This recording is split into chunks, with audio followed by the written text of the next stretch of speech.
108 প্রকারের নদ নদীর জল দিয়ে ওনাকে অভিষেক করেন। এই কদম্ব বৃক্ষের তলায় বসে উনি সিদ্ধি লাভ করেন। এটা হচ্ছে সিদ্ধস্থান। সিদ্ধস্থান শাস্ত্রের কথা, বেদের কথা, সেই 6টি গুণ থাকলে তখন তাকে ভগবান বলা যাবে। যে কোনো লোকের সেই 6টি গুণ থাকে, একটা কম থাকলে হবে না।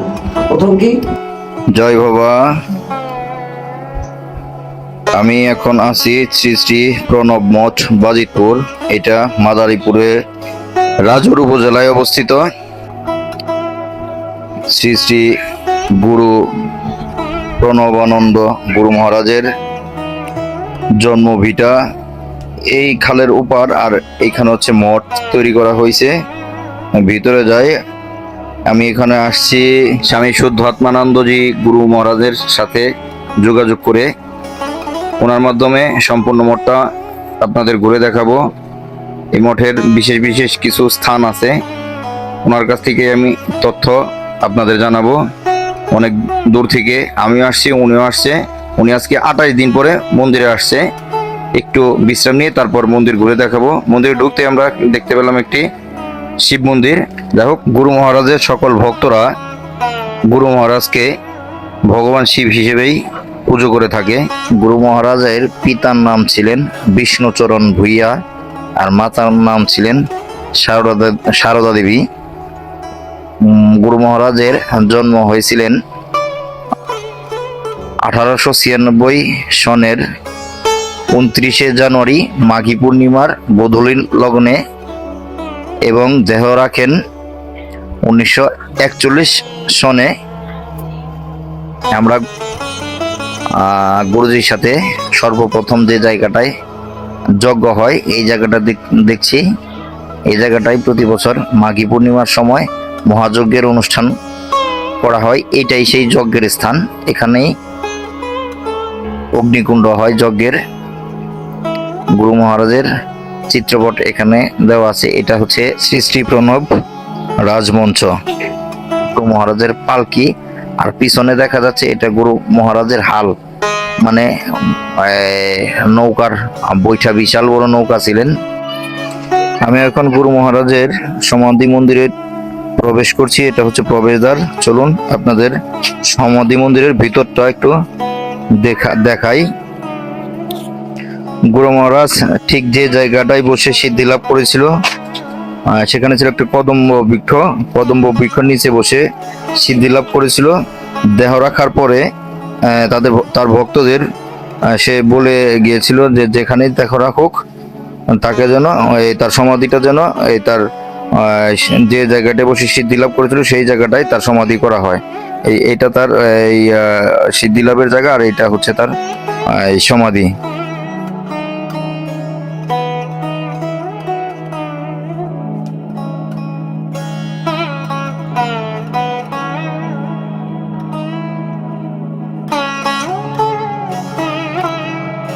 মাথা, এটা ঠাকুরের সমাধি। হ্যাঁ, এইদিকে ওনার পা, ওইদিকে মাথা, আর ওইখানে বসে সিদ্ধি লাভ করেন। ওই কদম্ব গাছ ছিল। এই যে এই জায়গাতে না, ওখানে লেখা রয়েছে শ্রী শ্রী প্রণব সিদ্ধবীর যুগাচার্যদেব এখানে ব্রহ্ম নির্মাণ লাভ করেন 1322 মাঘী পূর্ণিমা। এইখানে ছিল কদম্ব বৃক্ষ। এই কদম্ব বৃক্ষের তলায় বসে উনি সিদ্ধি লাভ করেন। এটা হচ্ছে সিদ্ধস্থান। সিদ্ধস্থান, এখানে বসে সিদ্ধি লাভ করেন।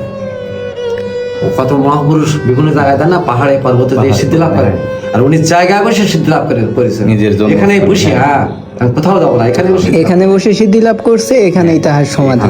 এইখানে সিদ্ধি লাভ, জন্ম তো ওই যে ওই বাড়িতে। ওনার কথা মোতাবেক এখানে বললো আমার ওই সিদ্ধস্থানে আমার সিদ্ধস্থান, এই মানে সমাধি। এখানে সমাধি মাথাটা রাখছে, যেখানে বসে সিদ্ধি লাভ করেন ওখানে মাথাটা রেখেছেন, আর এখানে বসে দীক্ষা দিতেন।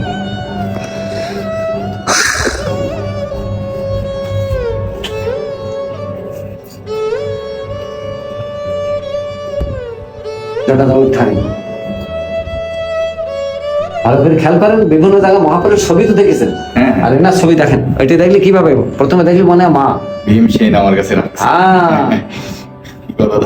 গুরু মহারাজ, এই গুরু মহারাজ শাস্ত্রে আছে 6টি গুণ যার মধ্যে বিদ্যমান তিনি আছে ভগবান।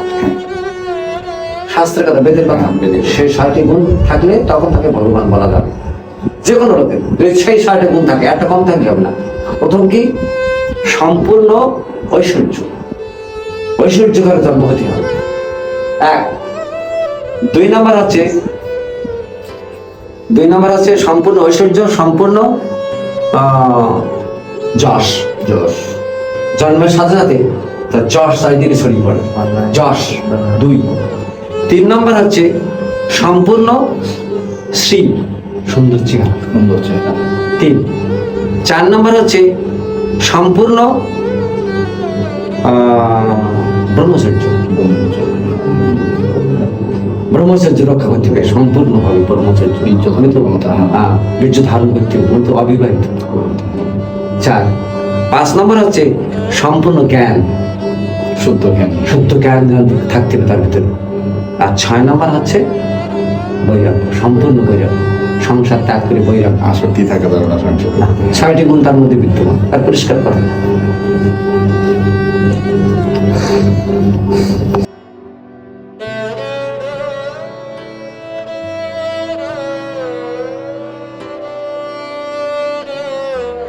তো এইখানে রাত্রিতে বিশ্রাম দেওয়া হয়, মশারি ঘাটি দেওয়া হয়।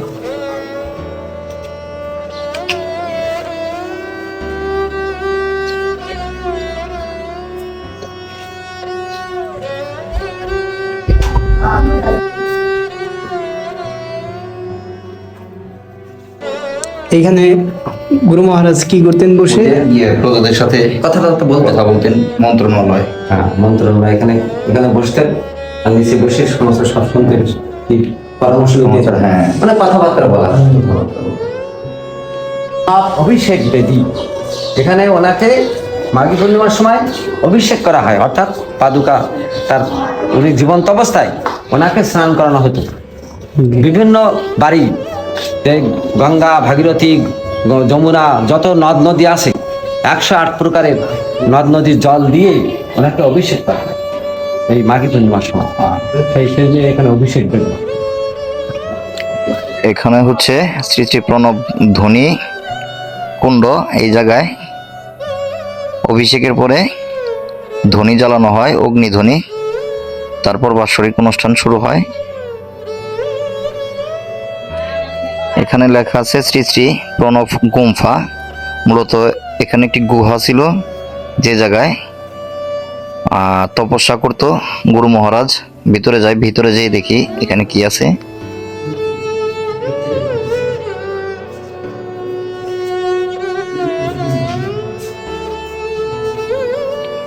গুরু মহারাজ জীবিত অবস্থায় এই জায়গায় তপস্যা করতো। আসলে জায়গাটার ভিতরে ঢোকার পর আমার গায়ে কাটাতে উঠছে। এখন তো টাইলস করা হয়েছে, সিঁড়ি করা হয়েছে। আগে এরকম ছিল না, একটা গুহা ছিল মাটির নিচে। স্বামীজি আমাদের এখানে মঠের ভিতরে একটি বিশাল সিদ্ধ বট গাছের সামনে নিয়ে আসছে। এই বট গাছটি নাকি প্রণব গুরু মহারাজের মাতৃদেবী বনদুর্গা হিসেবে আখ্যা দিয়েছিলেন। গুরু মহারাজ ছেলেবেলায় অসুস্থ হয়ে পড়েছিলেন, তখন এই সিদ্ধ বট গাছের মাটি নিয়ে গুরু মহারাজের মাথায় মেখে দিয়েছিলেন, মহারাজ ভালো হয়ে গিয়েছিলেন। দেখতে দেখতে ভিডিওটা অনেক লম্বা হয়ে গেছে, আর ভিডিওটা লম্বা করব না। স্বামীজিকে অনেক অনেক ধন্যবাদ আমাকে এইভাবে সময় দেওয়ার জন্য। সন্ন্যাসীরা, ভক্তরা এখানে কিছুক্ষণ বসে জপ করে, কোনো দিক তাকিয়ে কিছুক্ষণ জপ করে এক এক করে লাইন দিয়ে ওই মন্দিরে তখন নিস্তবে একটা প্রদীপ জ্বলবে, আর গুরু মহারাজ যেন ওখানে বসে আছেন, এই লাইন দিয়ে বিশাল লাইন করে যাবে। এক এক করে ওখান থেকে আশীর্বাদ নিয়ে ওই দরজা দিয়ে বেরিয়ে যাবে। আর তার আগে এখানে জপ করতে হবে, ধ্যান ওখানে কিছুক্ষণ জপ ধ্যান করে ওখান থেকে ঠাকুরের আশীর্বাদ নিয়ে ওই দরজা দিয়ে বেরিয়ে যাবে। মনে মনে গুরু মহারাজের প্রতীক ছবিটা এনে। ভিডিওটি অনেক বড় হয়ে গেছে, এই ভিডিওটি এই পর্যন্তই। স্বামীজির কাছ থেকে গুরু মহারাজের জীবনী সম্পর্কে আরেকটি ভিডিও আমরা আপনাদের দেখাবো। সে পর্যন্ত সবাই ভালো থাকবেন, সুস্থ থাকবেন। জয় ভবা, জয় শ্রী প্রণব গুরু মহারাজ।